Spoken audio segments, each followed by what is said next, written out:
This is scheduled for a final hearing with a motion to extend pending on the Johnson child. Ms. Wildman's with us for the department. Ms. Wiggins is with us representing the child. Mr. Barfield is with us representing any unknown father. And Ms. Archer is with us representing the mother, Ms. Johnson, who is with us. Justice has done a significant amount of her services. There were a few things in the report that the department still needed to verify. And Justice has sent me some things this morning that I've tried to attach to exhibits to show that she's done most of her services, even though the department is saying that she's kind of jumped around on her living situation. It's been unstable. She has lived with the same person pretty much the duration of this case. She just wasn't on the lease. And she's also completed the domestic violence class. So I attached that exhibit. So we're just, Your Honor, we're just needing some time to show that she, for one, make more contact with the child. She hasn't been given a chance to actually go see the child in person. And we need time to verify her employment and time to prove she's can live at this place for a significant amount of time. Okay. Did you say exhibits? Have they been? I don't have any exhibits. I emailed them to Brittany this morning and then I filed them. They should be attached to the motion. Okay. Well, let me start by asking are there objections to the motion to extend? The child's attorney objects, Judge.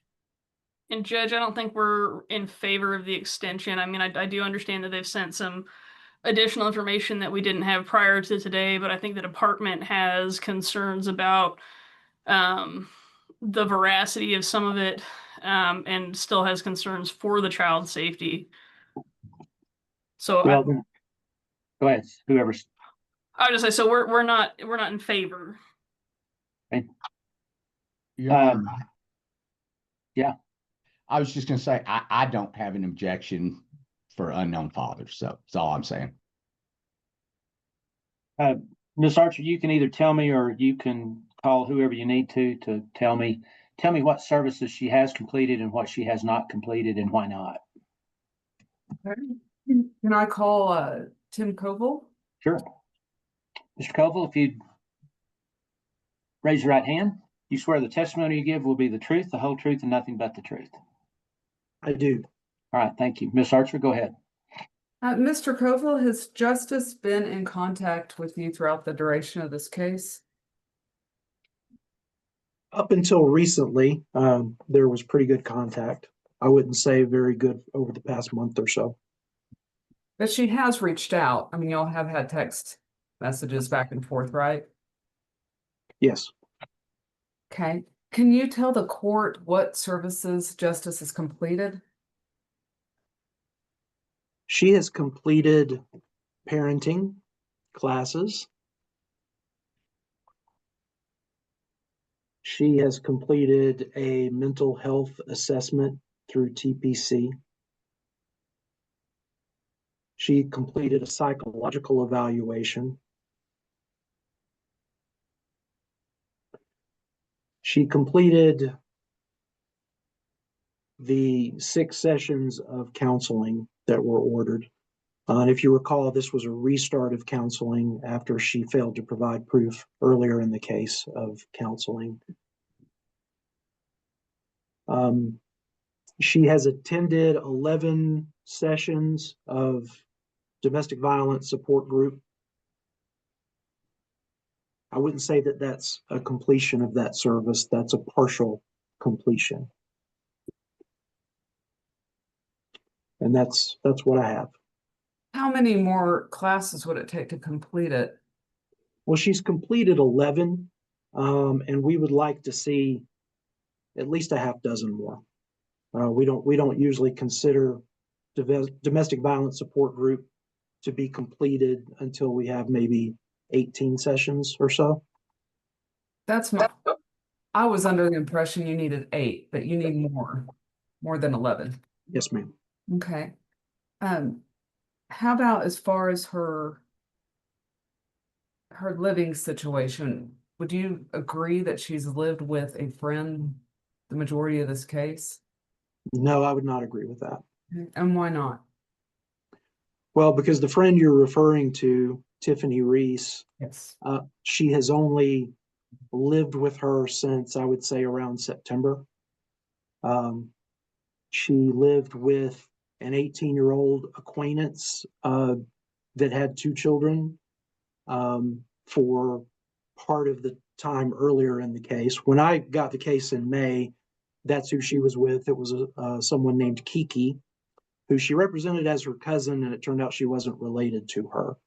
And then they moved from where they were to a duplex, and then were only there a short time, and then she moved to live with Tiffany. And she and Tiffany have moved from one apartment to another since that time. So she's moved about 4 times since I've had the case in about the past 6 months. So when did she move in with Tiffany? To the best of my understanding, it would have been around the end of September. And I at know that that when I had my face-to-face with her in September, earlier in September, she was not living with Tiffany. And then in October, mid-October, when I visited her, it was at Tiffany's apartment and they were getting ready to move to the new apartment. But Were they- Justice hasn't been very proactive in letting me know her living situation until I scheduled the visits. And that's when she tells me where she's living. And do you know why they were applying to move to a different apartment, her and Tiffany? I don't know. She did not relay if it was so she could get on the lease or a bigger place. She didn't tell you why? I don't remember there being a reason that was given to me for why they moved from one apartment to the other. Okay. And as far as her job situation, are you familiar where she's currently working? Well, I saw the motion for the extension today, which is the first time I've heard about a home health care. It appears that there's an onboarding process going on there. But throughout this case, she has not provided me with any proof of employment. I'll pass the witness, Judge. Ms. Wildman? Thank you, Judge. Mr. Koval, you said, as far as living with Miss Reese, does the department, well, I guess what concerns does the department have about that situation? The concern that I have is that there was a change in demeanor from Ms. Johnson around the time that she increased her association with Ms. Reese. She became more hostile. And so I just have concerns about the environment, that if the child were returned to her and living in that environment. Have you had communicate? He might have frozen.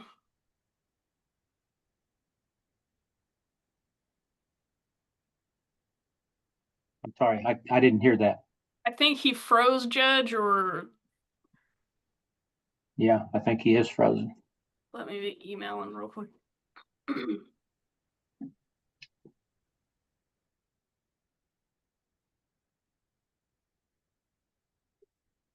All right, I just sent him an email, Judge. Okay.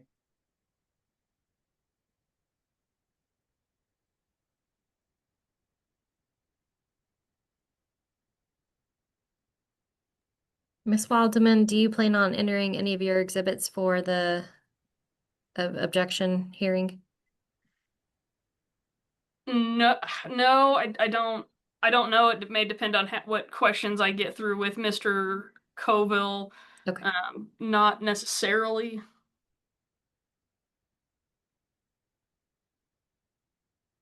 Actually, I take that back. I do think we're going to admit Exhibit 7. I have no objection, Judge, if we just want to do that. I'm trying to find him right now. I get all these things the last minute. It's really hard to do.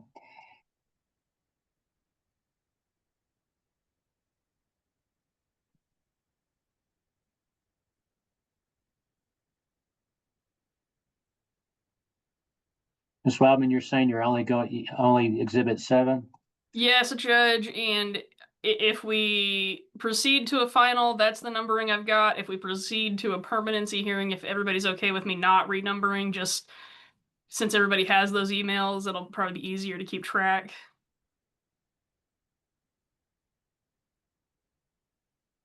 Okay. Number 7 does have a business records affidavit attached to it, and so we would admit it for the purpose as a business record now if we want to do that while waiting on Tim. Marvell, are you gonna call or text him? 5 Teams, Dim. I'm about to call him right now. Thank you.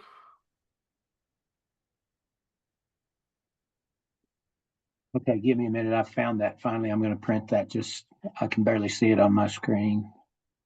He said he's in the waiting room, Judge Graham, is he? Okay, I don't know. I'm in the middle of Oh, trying to okay, look at okay. exhibits. If he is, Brittany, let him in.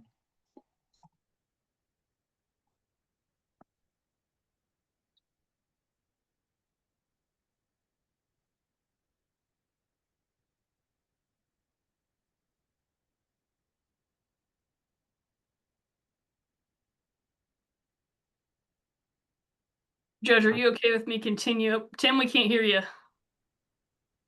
Okay, can you hear me now? Yes. Are you all right with me continuing my questions, Judge? Sure, go ahead, because I'm waiting for something from Brittany. So, All right. Without necessarily saying exactly what she said, have you had communication with Tiffany Reese? I have. What has her demeanor been when communicating with you? Hostile. And so I think Miss Archer had asked about her having stability living with Miss Reese. Has that been true? I would not say that it has been, no. And why not? There's been some contention between the two of them.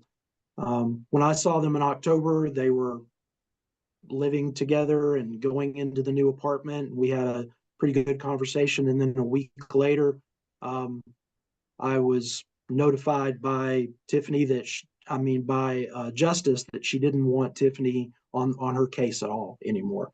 And then I was getting notifications from Tiffany as well. And there was back and forth there, and Justice was kicked out of the apartment. And for a while there, that's what I knew until November came around and they were back living in the same situation. But it was a very hostile type situation between the two of them in late October. Okay. Now, have you seen the leasing agreement that Justice has provided? I have. What sort of, I guess, what is Justice listed as on that leasing agreement?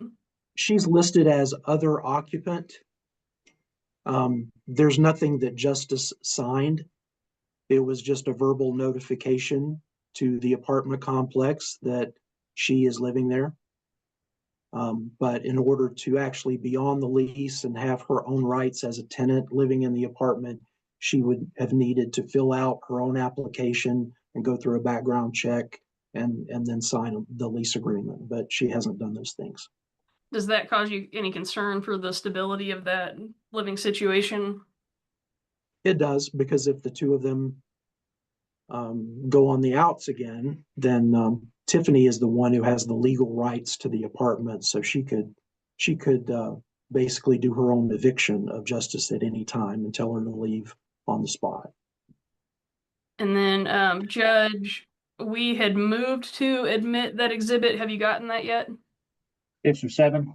Yes, and that would be Yes. the Yes, drug ma'am. screen. All Yeah, right. I've seen it. So, any objections to Petitioner 7? All right, Petitioner 7 is admitted. All right, and Mr. Koval, Petitioner 7 is the drug screen that we had gotten after the last court hearing. Now, you agree that the department asked for that drug screen after the concerns about prostitution came up, correct? I'm sorry, you started to cut out, Ms. Wildman. Could you repeat? And do you recall that the department asked for that drug screen after concerns about Justice engaging in prostitution came about? Yes, All right, and the I guess the drug screens that she provided were positive, correct? in October, yes. All right, and give me 1 minute.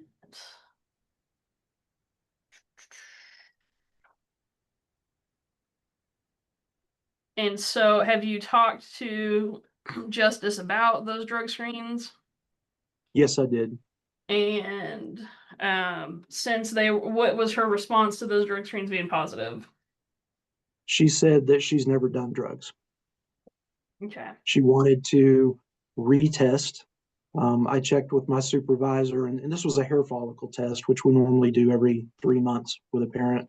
And the answer that I relayed to Justice was that if she wanted to retest, we would not be paying for the test or authorizing the test, but she could go test on her own if she wished.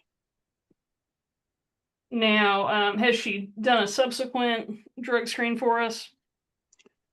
I sent her to do another hair follicle in late December, given that court was coming up. So it was 2 months from the previous hair follicle. So it was a little early, but I went ahead and sent her to do a hair follicle and a UA. And both of those were negative. Okay. But the one in October was positive for cocaine and methamphetamines, correct?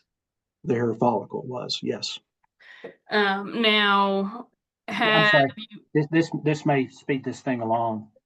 Ms. Wildman, I'm looking at the report sent for this hearing today, and the recommendations are that an extension be granted and that the department continues temporary managing conservator. So that having been said, I don't see any way that I'm not going to grant the extension. well, and Judge, I'd say that the department's that's no longer the recommendation. Well, I would say that that's a little too late to change your position. So no one obviously needed to be prepared for a final hearing today when the department themselves are asking for an extension. So you go ahead and make your record if you want, but obviously I would assume Ms. Archer would claim surprise. She read the report and the extension was recommended by the department. So anybody want to put on any more testimony about an extension? Go ahead and do it now. And Your Honor, I think that's pretty much the concerns the department had as to why we wouldn't want to do an extension. And then we do have a couple witnesses that we will need to call to do if we do a permanency hearing, which we would request to do because there are some additional concerns that have come up in preparation for the final that the court needs to address, and we may need to have additional services ordered if we're going to do an extension. Okay. Let me back into that. Do you have witnesses that were here for a final that we're not going to have that could be released? Yes, let me find my list. Hang on. Okay.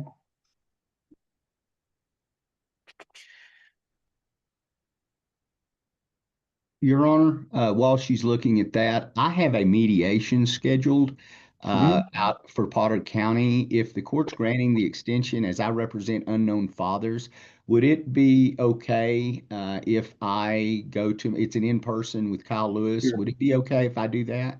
Certainly. Yeah. I mean, we're running behind anyway, so you couldn't have anticipated we'd be this late. So yeah, obviously I'm not going to do anything involving an unknown father today. So you're excused.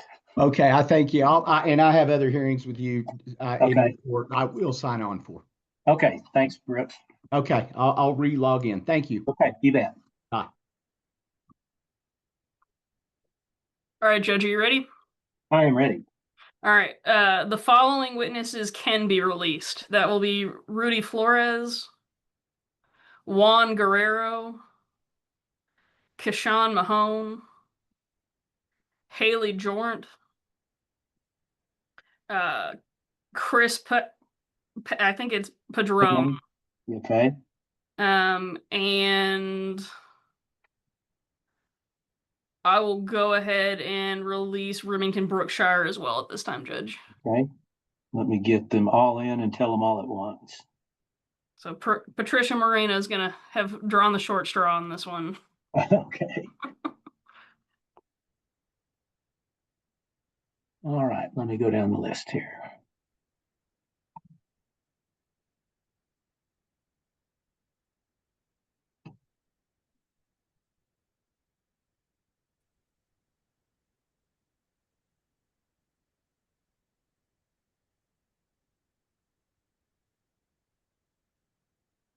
I think I had Haley Jordan or anybody named Mahone, so. Okay, Thaw Song may also be on, Judge, and I Okay. believe she can be released. okay.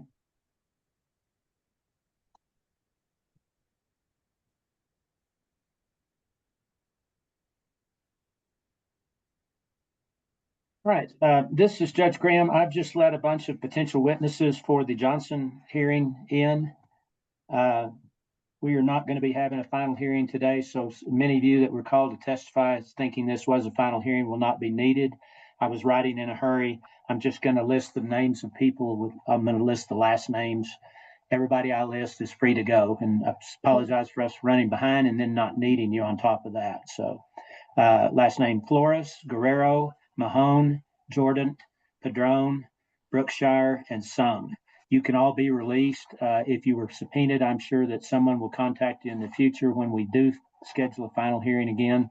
Once again, court's running behind this morning. The first hearings after a holiday. I apologize. Thank you for showing up and spending your time, and I apologize, and we may see you down the road. So you're all free to go. Thank you. Thank y'all. Officer Moreno, how are you currently employed? I'm an Amarillo Police Department officer. And what, just real briefly, are your duties? I take calls for service, accidents, domestics, welfare checks, and so on. And so essentially you're responding to those calls, right? Yes. All right. And is that what you were doing on June 8th of 2025? Yes. And were you, what kind of shifts were you working at that time? The graveyard shift. Okay. And approximately 1 a.m. that day, did you get a call involving a Justice Johnson? Yes. And now, what was the nature of the call that you were dispatched out on? A female that been thrown from a car. All right. And were you ever at any point able to make contact with Justice Johnson? Yes. So when you first saw her, what was going on? She was hysterical, obviously intoxicated, slurring her words, crying, on the ground. She appeared disorderly. She had some scratches on her body. She said someone named Christopher had hurt her. And did she specifically say what he had done? Yes, she said that she had been assaulted by him. He had hit her in the head with a bottle. All right. And then now, when she was talking to you, how was she kind of behaving besides the hysterics? She was crying and then she was laughing. She told me, she admitted that she had been drinking and was intoxicated.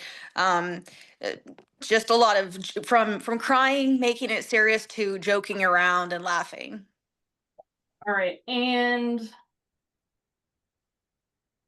now, when you identified her at that time, did you get a date of birth from her?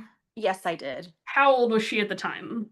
I don't recall, and it's redacted from my report, so I can't tell you. That's all right. If she were, well, I guess let's put it this way. If she were under the age of 21, based on these circumstances, would you even be considering any kind of minor in consumption? Yes. If she's under 21, yeah. Okay. But with her having the injuries and things like that, did you arrest her or anything like that? No, she was transported to the hospital. All right. And when did you talk to her at all about who Christopher Williams was? Yes, she told me it was, and I'm going to quote this. She said a fuck buddy, just someone that she had a sexual relationship with. All right. Now, once she was transported to the hospital, was that the end of your involvement with her? Yes, it was. And did you further investigate the assault portion of this? Yes, after we gathered more information, yes, I did. All right. Do you know if any charges were submitted? I don't know. All right. I'll pass the witness, Judge.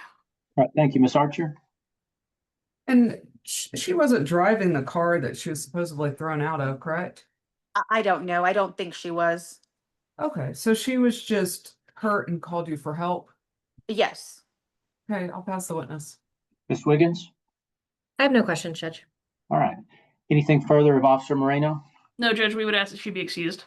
All right. Officer Moreno, thank you once again. I apologize for us being so far behind. Thank you for your testimony and thank you for your service.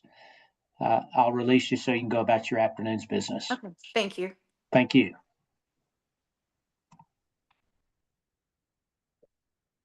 All right, Ms. Wildman, any other witnesses? Yes, Judge, I'll call Tim Coble. Okay.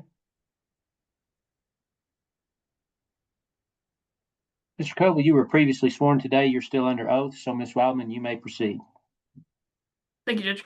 Now, Mr. Coble, you had testified previously, I guess in the previous hearing, that you've been on this case since about May, correct? Correct. Or May of 2025, to clarify. Yes. Prior to the officer's testimony, had you been made aware of this incident involving alcohol and domestic violence in June of 2025? No, I wasn't. Now, Justice, let's see, Justice's birthday is November 16th of 2024, correct? Yes. And so June of 2025, she would have been 20 years old at the time, correct? Correct. And so were you aware at all during your time on this case that she was using alcohol? No. Were you aware at any point during the pendency of this case that she was out drinking at least at 1 o'clock in the morning on at least this occasion? No. Does that cause you any concerns now that you are aware of that? It does. Now, had she previously, does that cause you any concern? And Judge, do any of the parties have an issue with us referencing Exhibit 7 as previously being admitted in the last hearing, or do I need to admit that again? Unless you need it, I don't need it. Does anybody object to going with the last? Okay, it's part of this same hearing, so. Okay, perfect. Thank you, Judge. Uh-huh. And so, Mr. Koval, would you agree with me that she has not disclosed any alcohol or drug use prior to this incident report and the drug screen, correct? I would agree. And so, do you believe, knowing what you know now, that she needs to engage in some kind of substance abuse treatment? Yes. Would you recommend that she undergo an OSAR evaluation? I would. Would she need to be truthful in that evaluation about her substance use for services to be available? Yes, because the OSAR assessor is going to go by the information that they're able to gain from the subject. So she would need to be truthful so that they can provide a recommendation. Now, talking a little bit more about the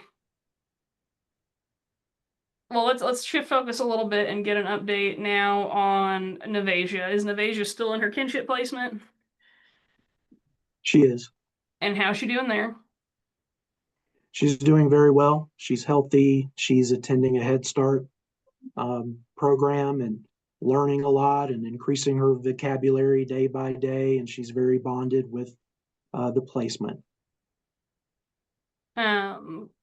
Now, are there any services or any orders that need to be made as far as Navasia is concerned? No. Now, what is going on? I guess what sort of visitation is Miss Johnson supposed to be having with Navasia at this point? Once a week on Sundays at 2 p.m., there's 1 hour that is allotted for a virtual visit, and it's supervised by a third party. Now, previously in this case, was there a court order that did permit her to have additional visits up to 2 times a week? Yes. Why did that not happen? She asked that the visits be reduced to 1 per week and for them to be on Sundays. Okay. And has she consistently attended those visits? I would not say consistently. No, there have been no shows. Okay. Now, did she have an in-person visit towards the end of last year? She had an in-person visit on November the 9th. Navasia and her placement came to Amarillo because of a funeral of a family member. And so when I knew that they were going to be in Amarillo, I set up a visit that I supervised on a Sunday, I believe it was, the 9th, and notified Ms. Johnson that we were going to make that available, and she came to the visit. Have you had any conversations with Justice about going down to see Navasia on any other, I guess, times? I didn't catch all of that, Ms. Wildman. Sorry. You kind of cut out.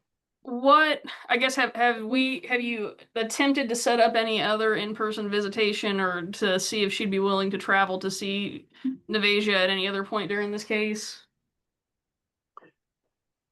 No, the one visit that we did was the one in November. I haven't set up anything else with her Okay. for in-person visits. All right. And the visit you supervised, was that appropriate? It was. All right. And did it last the entire allotted time? Yes. Okay.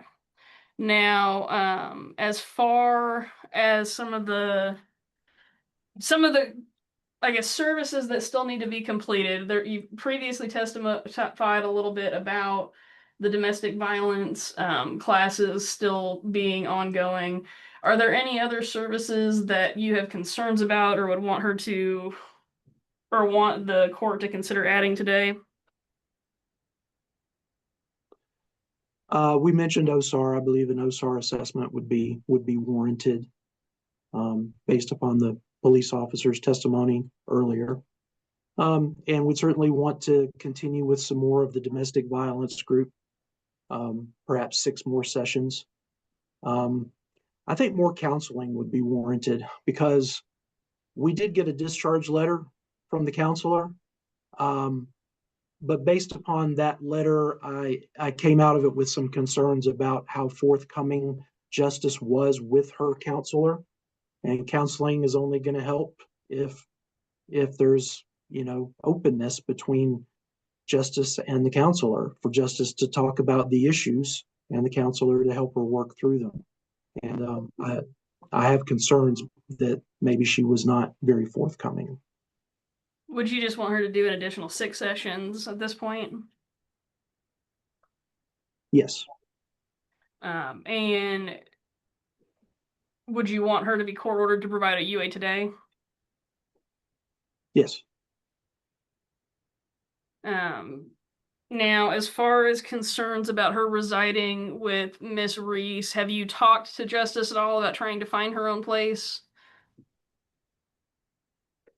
Not recently. Is that There's something been, I'm sorry, I didn't mean is to. that something you've talked to her about in the past? Well, we've talked to her about the necessity of providing safe, appropriate housing, and to maintain it for 6 months. Okay. And do you have concerns about whether or not she's able to do that with Miss Reese present? I do have concerns. What do you believe at this point returning Navasia to Miss Johnson would be contrary to the child's health and well-being? Yes. What sort of continuing danger concerns does the department still have, if any? Well, we have concerns about the substance use that we heard about. We have concerns about the lack of stable employment. We have concerns about whether she's been forthcoming about the types of employment that she has. We have concerns about the escorting that she was doing before. And we've become aware that, and I did an employment verification on Cassidy's, that is a adult entertainment venue in Amarillo, that she has a contractor employment relationship with them, and she has not disclosed that at all. So we're concerned about the environment and having a child and working in that sort of environment.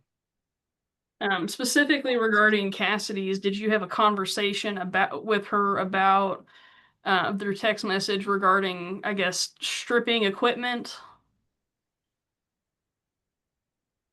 In regards to a text message from Miss Reese that she sent you? Well, yes, Tiffany, let me say, Justice sent me a text screenshot of a conversation with her and Tiffany, in which Tiffany referred to her stripping. Yes. And what did Justice say in response to that regarding that employment?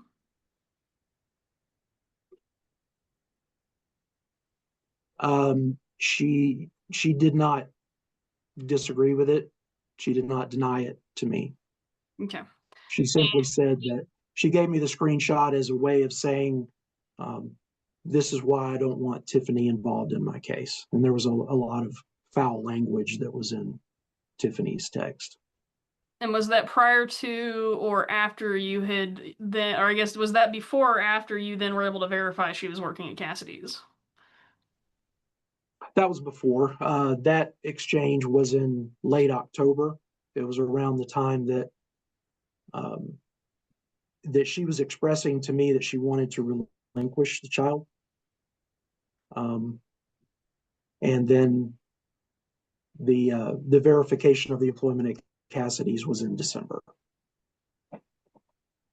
Now, the service plan that's been developed and the services that the department has helped Justice engage in, do you believe that those are reasonable efforts to reunify? I do. Do you believe that facilitating the ongoing visitation, including the in-person visit that you supervised, are reasonable efforts to reunify? Yes. And do you believe the department has made reasonable efforts to reunify Justice with Navajo? Yes. Are you recommending that TMC and placement continue at this time? Yes. And are there any other requests that the department has other than the ones we've already covered? No. I'll pass the witness, Judge. All right, thank you. Tim, I think you testified to this. I was busy. Did you say that her drug tests in December were negative? Yes, sir. Did she have a hair and UA? She did. The hair Okay. follicle was negative in December, and the hair follicle in October, which was 2 months prior to that, was positive for cocaine and meth. But then in December, a UA was also negative? Well, the UA was negative in both Okay. instances, October and December. Do you know, has she ever been tested for alcohol? I'm not absolutely sure. Okay, so if we're going to send her for a The UA previous today, caseworker might have done that. well, my question is for you. I Is would like her. you want her tested on a UA today, including alcohol, correct? Yes, Judge. Okay, all right. Okay, Ms. Archer, any questions? Yes, Judge.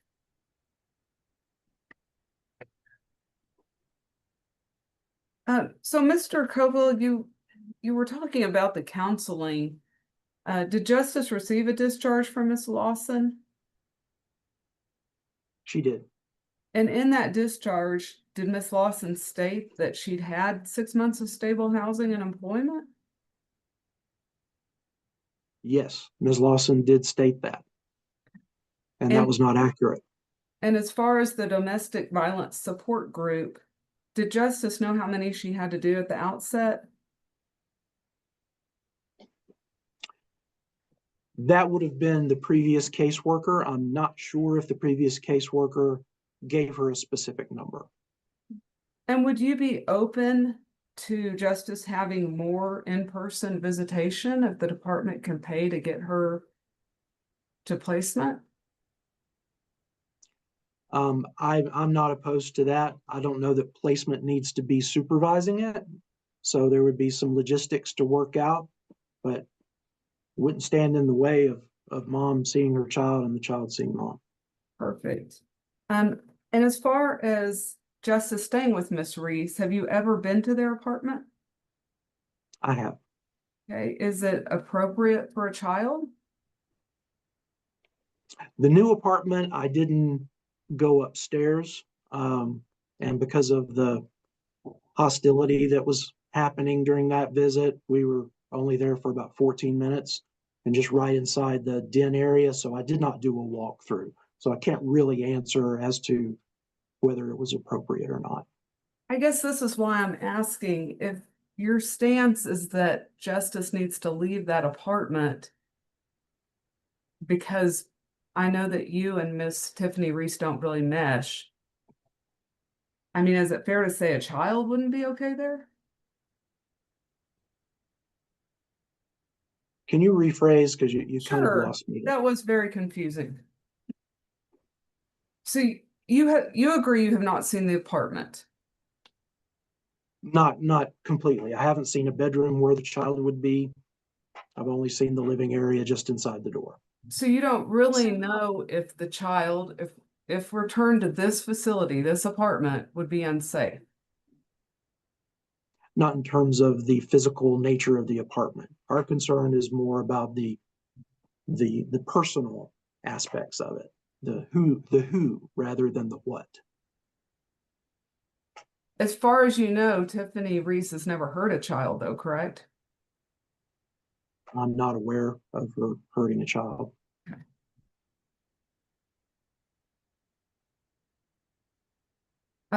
Does the department allow women to work at Cassidy's and still have children? Judge, I'm gonna object to argumentative. I think he just stated that's not his chosen, or that's not ideal for his situation. Well, he can answer that again if that's his, she asked if the department does not allow, so. I mean, I'll be honest, I haven't had a case in which that type of employment has been involved. So You don't know what the department would do. Is that correct, Mr. Cole? that's correct, Judge. Okay, that's a good answer too.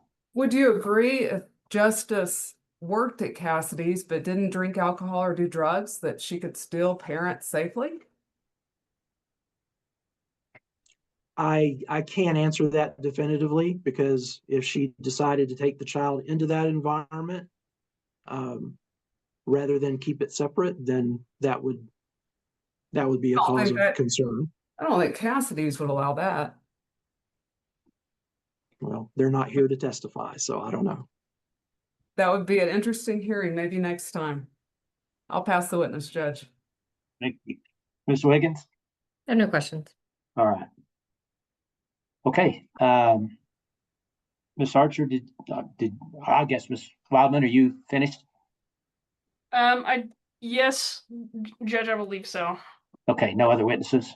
No other witnesses. Okay, all right. Ms. Archer, any witnesses? Yes, I'd like to call my client briefly, Justice. Okay, Ms. Johnson, if you'd unmute. Ma'am, Yes, if you'd sir. raise your right hand, you swear the testimony you give will be the truth, the whole truth, and nothing but the truth. I swear. All right, okay. Go ahead, Justice, Ms. Archer. Justice, what is your relationship with Tiffany Reese? She's more of like, since I don't have my mom in my life, she's more of like a mom to me, but we're not biologically related. Would you say that she keeps you accountable as far as following rules? Yes, ma'am. Sometimes when you argue, is that what it's about? Yes, ma'am. Because sometimes I would like to put my 2 cents into things, and then we kind of headbutt, but we always come back and talk about things. Do you think that your child would be safe in the environment, in the apartment you're in now with you and Tiffany Reese? Yes, ma'am, I would say that. Because before I got my case, she was around my daughter. She was coming to get my daughter after she got off work every day and would take her to go eat Chick-fil-A and everything. So you trust her around your daughter? Yes, ma'am, I do. What's your situation with your lease? Are you on the lease? That's basically what it is. With the occupant, they didn't put, like, when she first got it, she was the only one on there, but then she put me as a second, but I haven't talked to, what is it? What's the lease person? I don't know what they're called. But basically, what I sent over to you is what he gave us. That's what he put me down as the occupant. But I do pay half of the rent here. Can you explain to the court and Mr. Coville about your pay stubs? Why don't you have pay stubs? Because whenever I was working with her, it was like, how do you say it? Well, I was working with her and I was getting paid she would give me half of what she got paid. Okay. So it was and like a who's her? private Tiffany. It was a private corporation. So we got paid by the person that we were working for. Okay. And then on the documentation you sent me today, what are you training to do? I'm getting my CPR license. And why are you doing that? so that I can go back to home health. And at that point, when you finish that, will you be getting pay stubs? Yes, ma'am, I will. So before that, you were getting cash, basically, Yes, ma'am. but you were employed. Yes, ma'am. Okay. Have you asked to visit your child in person? Yes, ma'am, I have. And is that something you would like to do more? Yes, ma'am. Is it pretty hard when you're doing it by Zoom? Yes, ma'am, because she'll be moving around or she'll be eating, so she'll be distracted by things, plus the other kids running around in the house, so, she'll want to go play, so. Because how old is she right now? She's 1. As far as the extra services that they're requesting, how many domestic violence classes did you think you would have to do? Whenever I had what was her name? Was it Miss Amy? The one that I had before, Mr. Tim? She had requested that I do 10 domestic violence classes to be completed. And that's how many I had. I completed 11 in total. Do you feel like you learned something from those? This one I actually learned a lot. Because when the situation of what was brought up about what happened with the incident on that day whenever I was intoxicated, I ended up going to. Yeah, you've answered the question. That's okay. And you finished all your counseling sessions and got discharged, correct? Yes, ma'am, and I added extra. And so do you think it's necessary for the court to tack on 6 more like they're asking? So I don't feel like I need them, but I will do them. Okay, thank you, Justice. I'll pass the witness. All right, Ms. Wildman, any questions for her briefly? I'll try to keep it brief, Judge. Ms. Johnson, why did you tell Ms. Lawson that you had had consistent housing and employment for the last 6 months? Because I was with Tiffany before the month of September. I had been with her. Okay, and when did you tell Mr. Coble that? When he had came, we had talked briefly, but I don't think he remembers me telling him. Because he had only came that one time to the apartments. I was there before he had came. Okay, so when you'd agree with him then that he came in September, right? Yes, ma'am. Okay, so September was roughly 3 months ago. So how long are you saying now that you've been with Miss Reese? It would be a total of 4. I think so. So not 6 months, right? Okay. And you agree with Mr. Coble that you guys have moved at least once since you've been living with Miss Reese, right? Yes, ma'am. Okay. And you haven't been employed by any one place for 6 months, correct? No, ma'am. Okay. So do you understand how that would be untruthful and cause concern for the rest of how truthful you were in the rest of your counseling?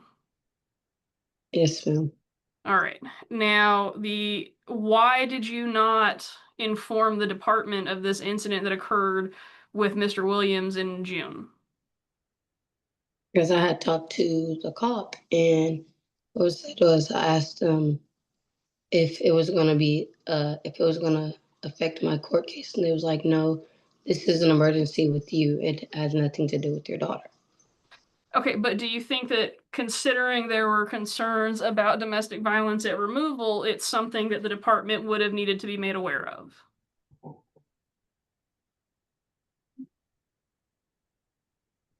No, ma'am. I didn't think to say anything about it. So you don't think it would be important for the department to know that you were assaulted? Okay, let's move on. We're running behind, Ms. Wildman. Okay. And you don't believe that it would be important for the department to know that you were drinking underage? They actually did know that. I don't know if the first caseworker had told him, but I did say I recreationally drink sometimes. Okay, but not in June of 2025, right? I don't think she informed him. Okay, and again, you didn't inform anybody of the incident with Mr. Williams, right? No, ma'am. I'll pass the witness, Judge. Ms. Wiggins? No questions. All right. All right, Ms. Archer, did you have any other witnesses? No, I have one follow-up question, Okay. Judge. All right. Justice, why did you and Tiffany Reese move from one apartment to the other? To have a bigger space because it was a 1 bedroom at the time.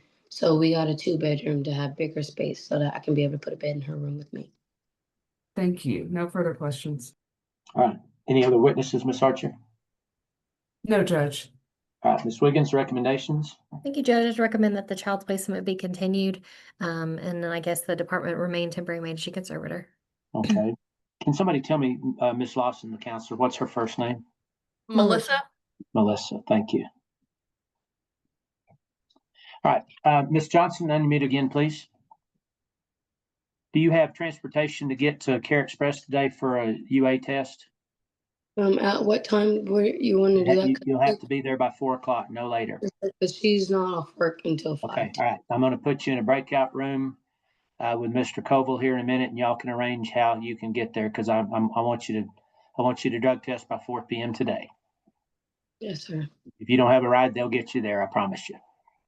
Yes, sir. Okay. All right then. As I've stated earlier, I have granted the department and the mother's motion to extend the case, even though the department didn't want me to today. I will continue the department as temporary managing conservator, continue the child's current placement. I'll order Ms. Johnson to undergo an OSAR and follow all recommendations. And I will order Ms. Lawson to UA drug screen by 4 p.m. today at Care Express, including test screening for alcohol consumption. Judge, you said Ms. Lawson. I'm sorry, Ms. Johnson. As far as any additional counseling, I'll order Ms. Johnson to undergo any additional counseling only as recommended by Melissa Lawson. Okay, I will set a final in this case for May 4th, 2026. It will be by Zoom, just like today's hearing, so parties can ask their lawyers or anyone can go on the court's online docket a day or two before May 4th to see what time we'll have that hearing. All right, we'll be in recess on this case. I'll be back here very shortly to call another Randall County case. That's a compliance hearing on the Mason child. So we'll be in recess. Everybody have a good rest of your week. You too, Judge? Thank you, Judge. Yeah. Somebody said Judge. Oh, I said you too. Oh, no, I think you said thank you, Judge. Okay. See some of Hey, you back Judge. here in just a couple of minutes. Judge, you're going to put me and Justice in a breakout room? Oh, that's right. I'm sorry, Ms. Johnson. Hang on there. I'm going to open a breakout room for you and Mr. Koval to decide how to get you to your drug test today. Give me just a second to get it set up. This is a compliance hearing following an order to participate in a Texas Family First case.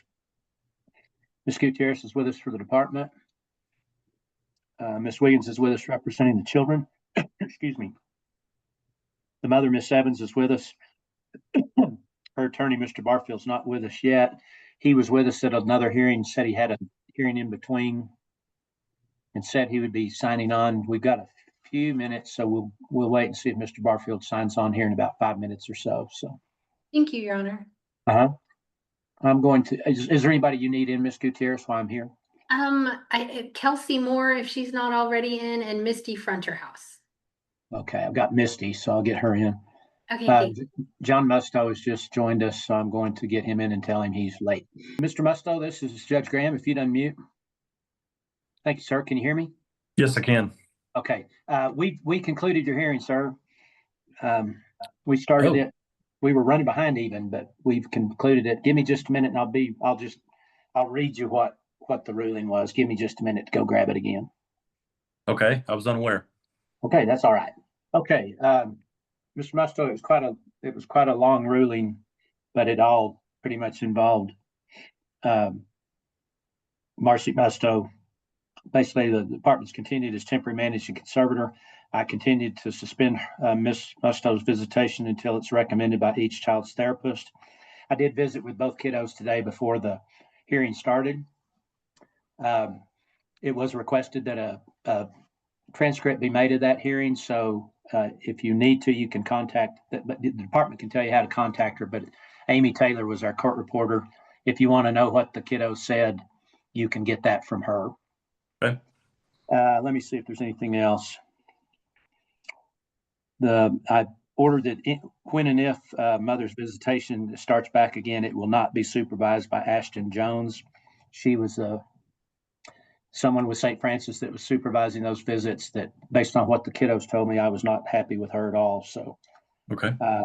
And then there was mention of some, mother had some friend, I guess, named Tanner Nail that was involved during one of the visitation periods. I didn't like what I heard about him, so I ordered that there be no contact between either of the kiddos and Tanner Nail. Okay. That's basically it. There wasn't really anything to do with you. That's good. That means I didn't hear anything bad about you. So. And the Okay. next hearing is March 9th. Yeah, and I don't know. Courtney, is this the one where they'd already attended mediation? Yes, we Okay, did right. mediation already, Judge. So, Mr. Musto, that's about all that happened. So, if you have any questions about it, you can contact St. Francis or the department. But like I said, I don't really see anything in here. I didn't hear anything about you that I thought I needed to modify anything to do with you. So. Okay. Is our final still going to be on the 12th of this month? No, it's not. No. Okay. It's been moved. So that next hearing date we gave you, March 9th, that's going to be, I scheduled it as just another permanency hearing like today. Now that could change, but if it does change, somebody wants to move it up or whatever, they'll have to notify you since you're a party. So. Okay. Okay. I don't think I heard anything. I'll tell you, I did hear that you've been visiting sometimes with both the kiddos. So I appreciate that. Yes. Ava had nothing but good things to say about you. So. Good. Okay. All right. Thank you, sir. All right. Thank you. You bet. Okay, we've got some other hearings to take care of this afternoon, so we're going to go ahead and proceed with this hearing. Ms. Evans, I'll watch for Mr. Barfield, but if he doesn't make it back from his other hearings, if there's anything that happens about today's hearing that you're unhappy with, just let him know and I'd be happy to rehear it. Okay. Okay. All right, then. Ms. Gutierrez, you may proceed. Thank you, Your Honor. I want to inquire with Ms. Wiggins if she was able to access the compliance hearing report. Our clerk's office has started locking them. Once they're filed, I've got my assistant looking into it because it's causing problems for us too. Okay. So Courtney, would you be able to Yes, get I that? had that. Yeah, I had that one. For some reason, Andy has no trouble, but I just had trouble. So she downloaded it for me in the file, so we're good. Okay. Thank you. Well, it's locked for me too at this moment. Clearly, Andy is the most trustworthy out of all of us. Agreed. Yeah, apparently. Who'd y'all make mad in the clerk's office? I know, right? It must not be because they're mad at you because they didn't block me. So. Okay, Ms. Gutierrez, we're ready to proceed. Thank you, Your Honor. The department calls Misty Fronterhouse as its witness. Okay. Ma'am, if you raise your right hand, do you swear the testimony you give will be the truth, the whole truth, and nothing but the truth? I do. All right, thank you. Ms. Gutierrez? Thank you, Your Honor. Misty, you are the FBSS worker assigned to the case. Is that correct? Yes. All right. You filed a court report. Your Honor, you were able to access that report, correct? I was, yes, ma'am. Okay. Thank you, Your Honor. Misty, you filed a court report on December 29th of 2025. Is that correct? Yes. Your Honor, we ask that the court take judicial notice of that court report. All right, so noted, and I did read that report. Thank you, Your Honor. Misty, can we get an update on the child since the I'm sorry to interrupt. Here's Mr. Barfield.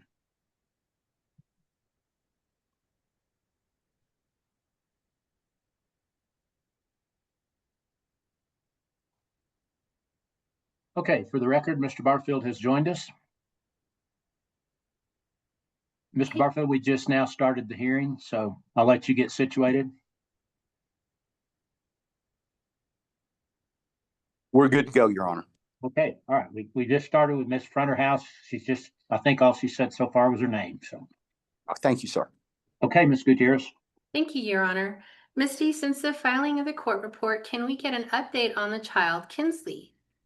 Yes, Kinsley is doing really well. She's staying with her maternal grandparents. We've had no complaints since she's been in her PCSP.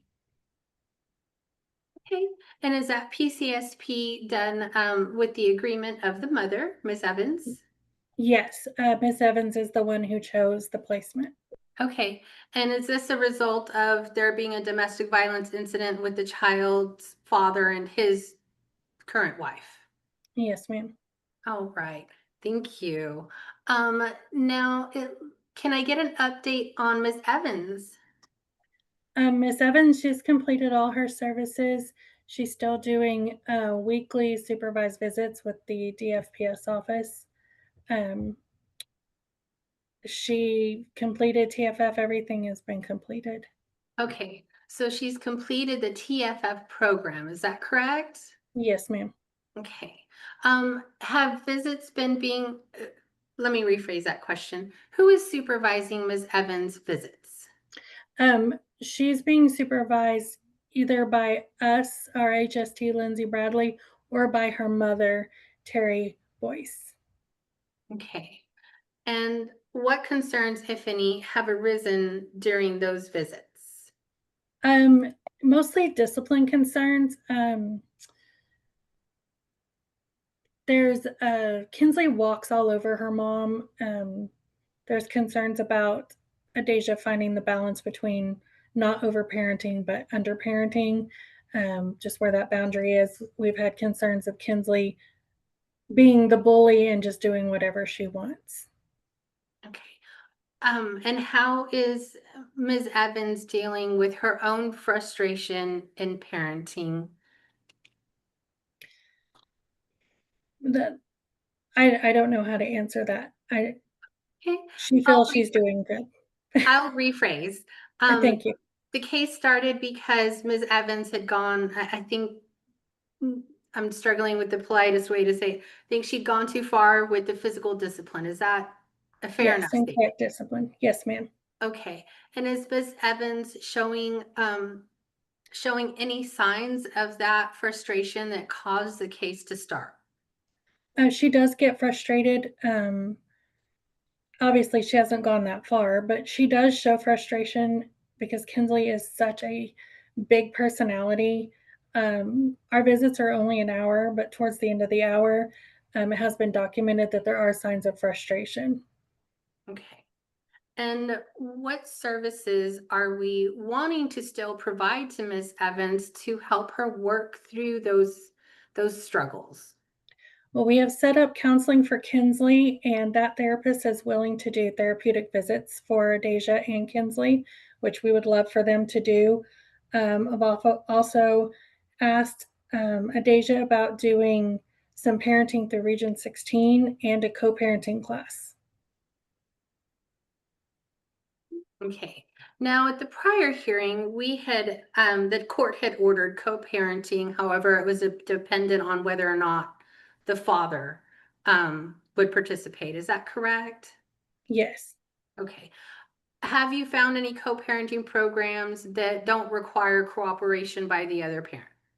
Yes.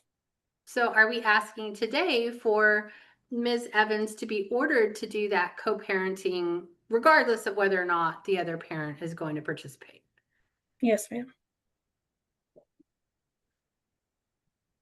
And it sounds like we're asking for the court to order therapeutic visits. Is that correct? Yes, ma'am. And this would be in addition to her regular supervised visits? Is that correct? Yes.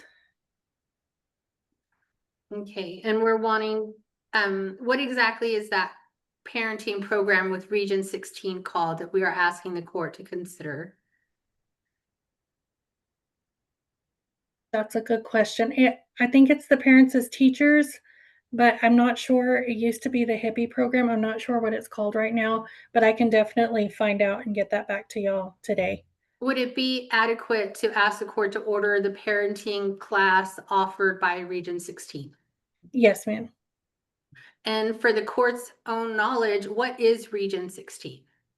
Region 16 is a resource center for all of the school districts in Region 16, which is the upper part of the Panhandle. Okay, and is that a government-run program? Yes. All right. Is there anything else we are asking for as far as Ms. Evans to do service-wise? No therapeutic visits. No, those three are the only things. Great. Do you believe that the child, Kinsley, is still at risk for abuse or neglect due to the frustration Ms. Evans is experiencing? Yes. Okay. And would you agree that parenting can be a frustrating experience? Absolutely. Do you think it would be in the child's best interest for this to continue? Yes, I do. And would the Family-Based Safety Services program be the one facilitating these services for the mother? Yes. All right, pass the witness. All right, Mr. Barfield?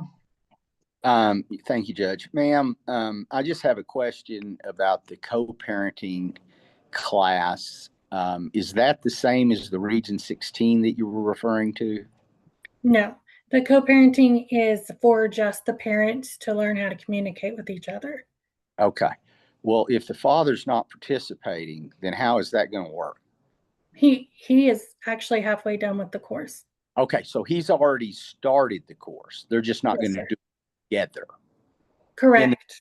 Okay, that's where I was confused. Okay, all right, that answered that question. And then the Region 16 is a separate program, separate and apart from the co-parenting. Yes. Okay, and what does that entail? It's a program where I'm sorry, volunteers come to the home. It's very similar to TFF. They come to the home and help the parent just work through struggles. If they see anything, they kind of help guide them through parenting. Okay, so it's an in-home program to just Correct. provide extra assistance. Correct. Okay, very good. And the therapeutic visits, obviously, that do you have someone in mind for the therapeutic visit? Yes. Sorry. No, that's fine. Her name is Deborah Smith at Hope and Renew, and she starts seeing Kinsley on the 13th. Okay. And when she feels Kinsley is ready, then she will bring in Adasia. All right. Well, then you answered my question, so I'll pass the witness, Your Honor. All right, thank you. Ms. Wiggins? I have no questions, Judge. Thank you. All right. Ms. Gutierrez, anything further from the department? Yes, Your Honor, one quick follow-up. Misty, you talked about the Region 16 program, and it sounds like the child needs to be present in the home with Ms. Evans for that visit. Was that accurate? Yes, that's accurate. And will the department be making sure that Kinsley is there at the same time as those Region 16 appointments? Yes, ma'am. Okay, great. No further questions for this witness, Your Honor.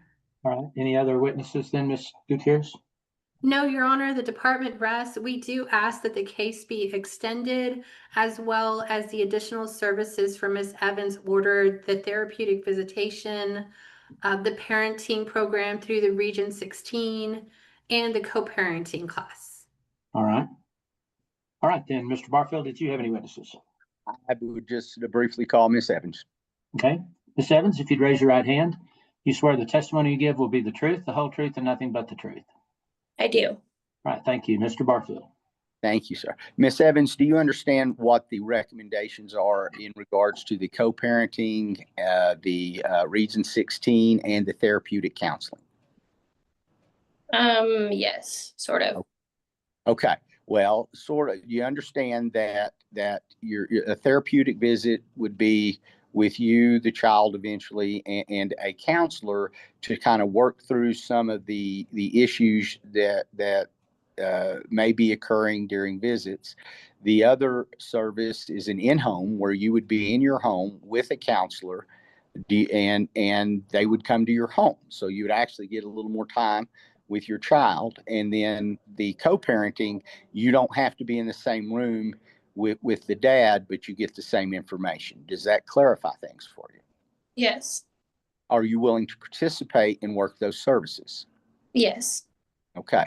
And, if you have any questions about that during the services, you can contact my office or your caseworker and get clarification. Do you understand that? Yes, sir. Okay.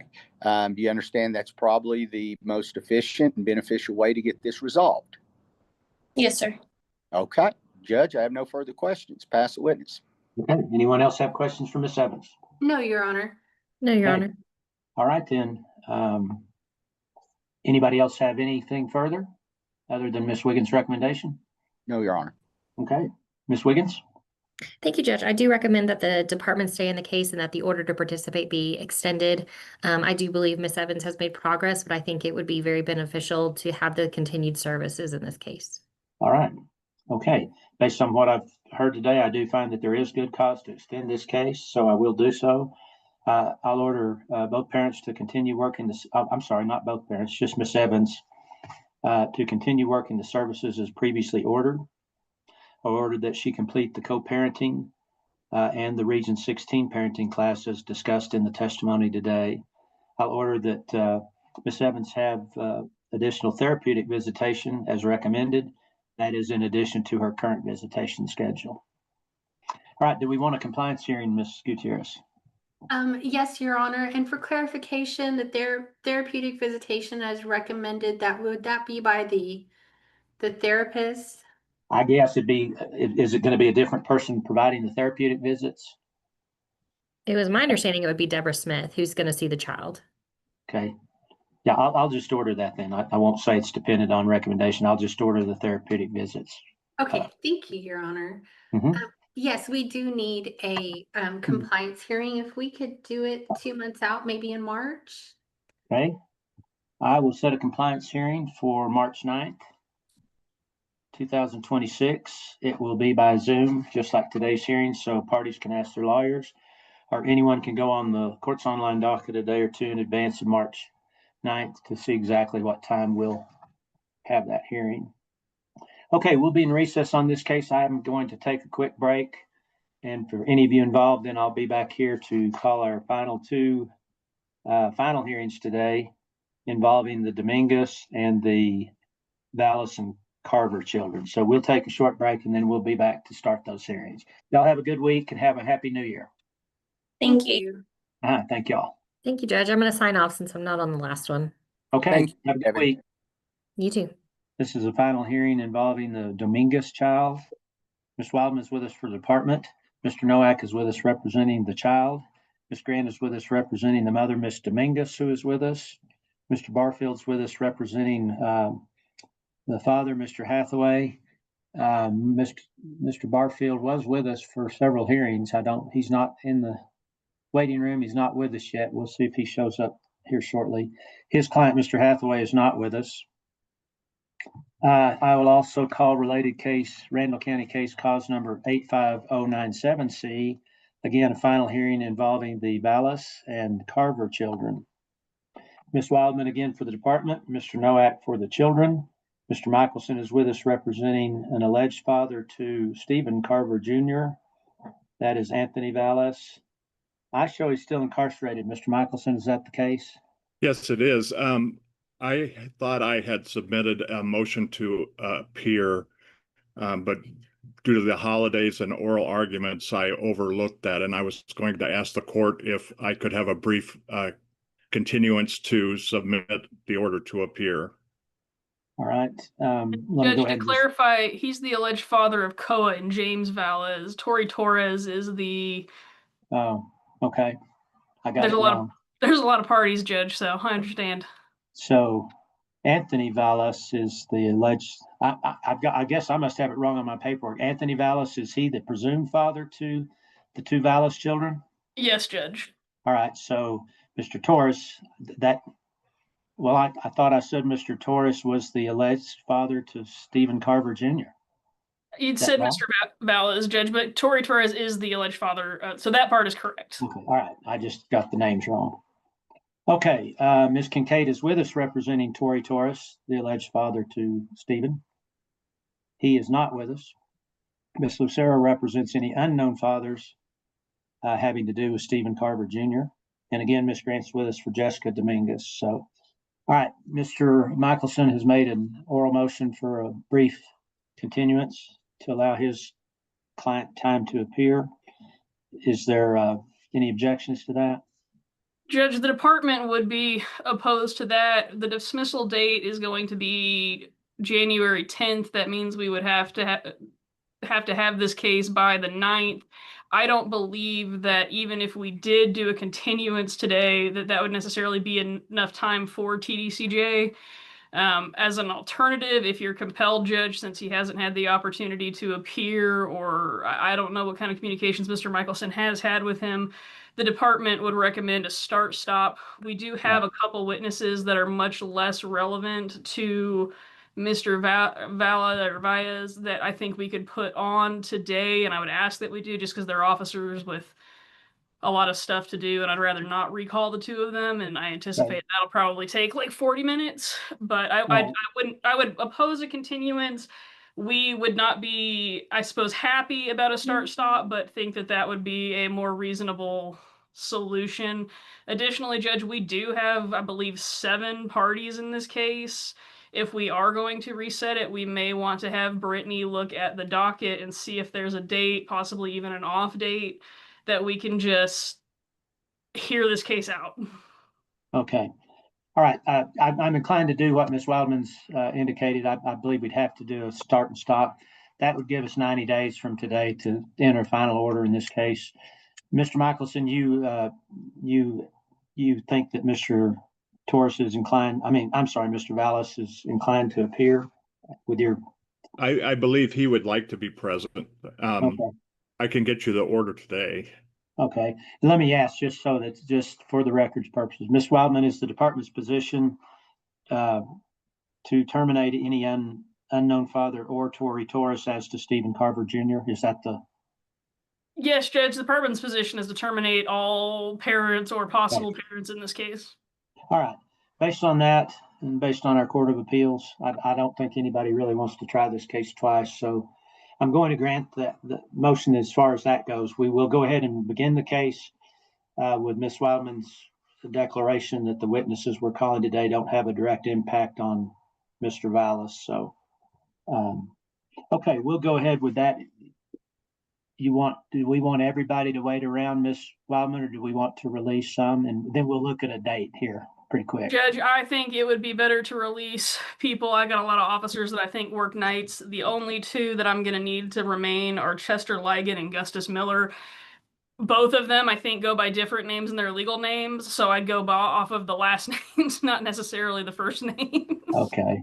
And those are the only 2 that you want to stay, and then I can release Judge. Everyone else. Tim Koval, I guess, is he your... Well, yes, Mr. Koval obviously would need to stay, and if you could bring him in, I'm sorry. He was in earlier, and Okay, so you want Gustus Miller and who else?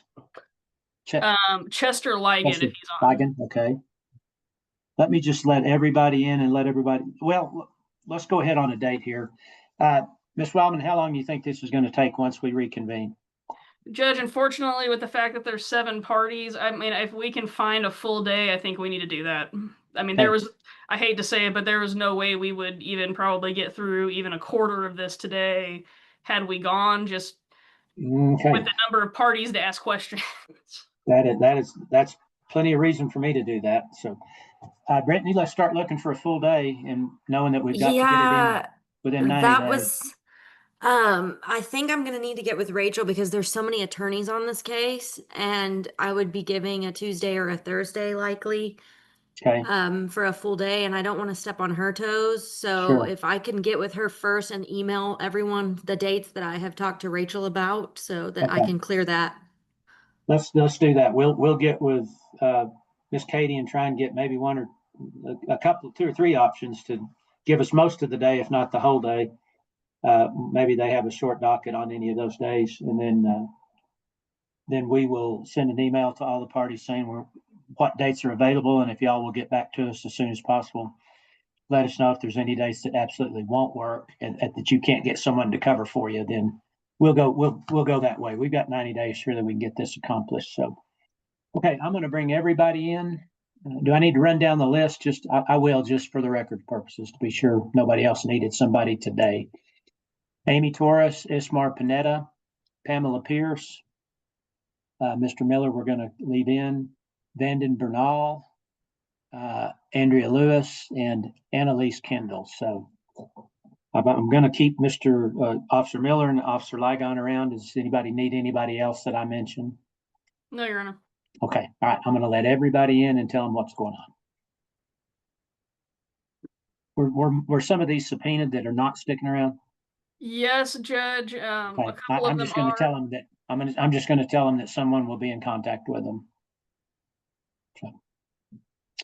Okay, I think everybody's with us. This is Judge Graham. I have let in all of the potential witnesses for these two final hearings that I just called, the Carver Vallis case and the Dominguez case. We've had an issue come up where we're not going to be able to conclude the case today. I don't think, from what I hear, I don't think we could have anyway. We're going to go ahead and keep Officer Miller and Officer Ligon to get their testimony in today. Then we will break. All of the other witnesses that are here, you'll be released. I appreciate you coming, and I'm sorry that we wasted your time. But if you were under subpoena, the subpoena will still be good, but someone who subpoenaed you or someone will contact you to tell you when we're going to reconvene and finish this case. We don't have a date today, so I wish I could tell you, but I can't. So once again, I appreciate you being here. Sorry that we wasted your time this afternoon, but you are free to go and someone will be in contact with you. So, all right, that having been said, y'all can, the ones that are released can go. We'll take a short break to let everyone clear out, and then we will take up testimony only from Officer Miller and Officer Ligon here in just a couple of minutes. So y'all have a good rest of your week if you're leaving us. How are you currently employed? I'm a patrol officer with the Amarillo Police Department, City of Amarillo. And just briefly, what does that entail? I take calls for service, write reports, engage with the community. And how long have you been doing that? I've been employed since December 7th of 2023. Okay. And has your, I guess your job description or your duties been pretty much the same since then? Yes, ma'am. All right. And were you, what sort of shifts have you been working?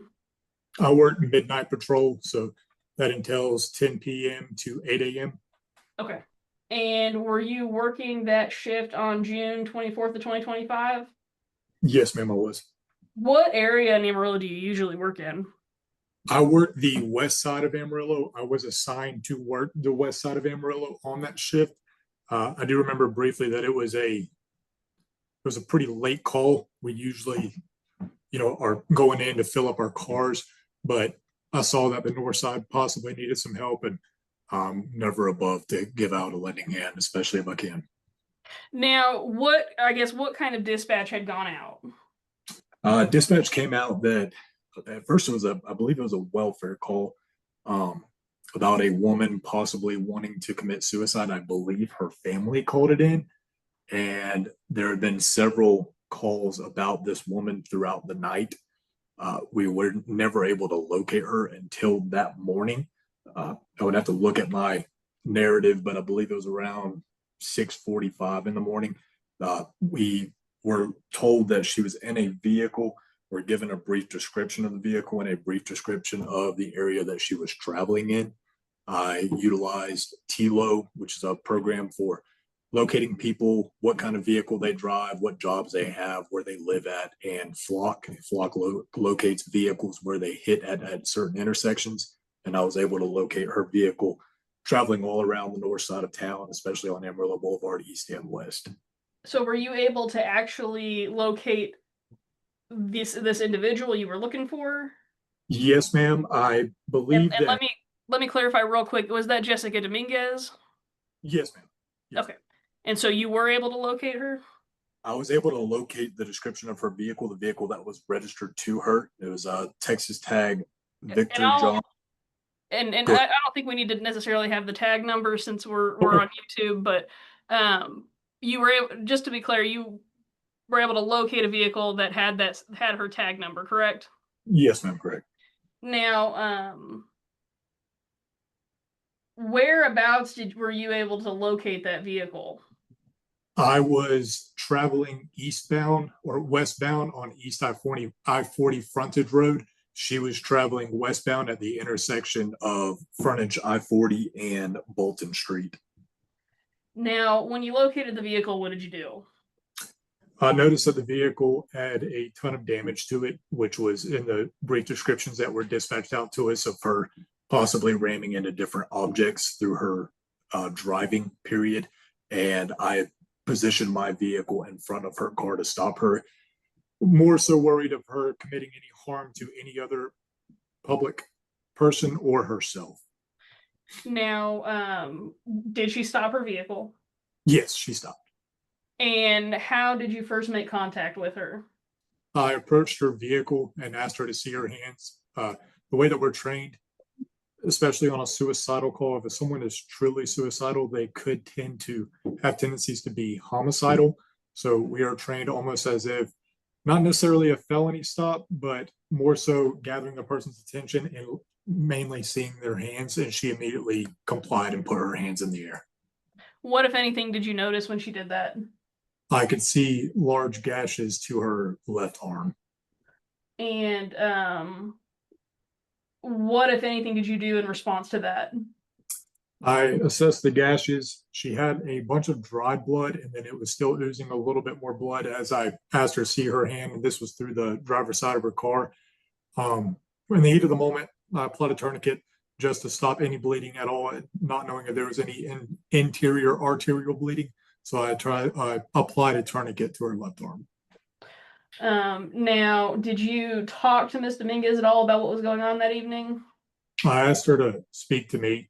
I did ask her what was going on. I believe she was not really, I don't want to say coherent. She was coherent enough to drive, but she was very upset, visibly, audibly. I mean, everything she was saying didn't seem to really make sense. I'm not sure if she knew where she was, but I would have to review body worn video from my and that's all right. Did she say anything about the cuts on her arms? Not that I can recall, no, ma'am. Okay. Now, did you notice any other sort of anything in the vehicle that would have also been a cause for concern? The vehicle did. I do remember the strong odor of alcohol emitting from the vehicle, and there was also open alcoholic containers inside the vehicle in the back floorboard. And now at that time, did you conduct any kind of DWI investigation? No, ma'am. At this time, I saw her more so as a victim of suicidal ideations. Also, I did not feel comfortable asking her to do standard field sobriety tests, especially in her condition. Okay. And then was she evaluated by anybody medically while you were there? I cannot remember if AMS was called out there. Like I said, this was at the end of our shift. I do remember CIT officers arriving and taking custody of her. And so is that when your involvement ended? Yes, ma'am. All right, I'll pass the witness, Judge. All right, thank you, Ms. Grant. Officer, did the female that you had contact with have any children with her at the time you made contact? No, ma'am. Did she discuss with you any children that may need to have a welfare check at the time of contact? No, ma'am, not that I can recall. Thank you, officer. Pass the witness. All right, Mr. Barfield, next. Officer, did this involve Mr. Hathaway in any way, shape, or form? I do not know that name. Okay. So in other words, there was not a Vic Hathaway in the vehicle in this incident that you're describing? No, sir. She was the sole occupant. Pass the witness, Your Honor.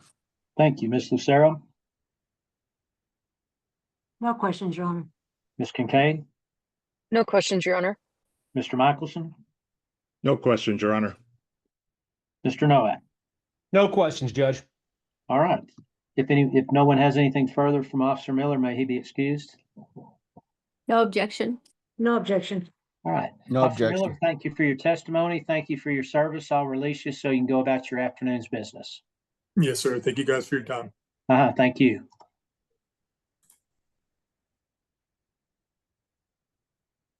All right. Ms. Wildman, next witness. I'll call Officer Ligon real briefly, Judge. Okay. Hello? Yeah, Officer Ligon, can you hear me? Yes, sir.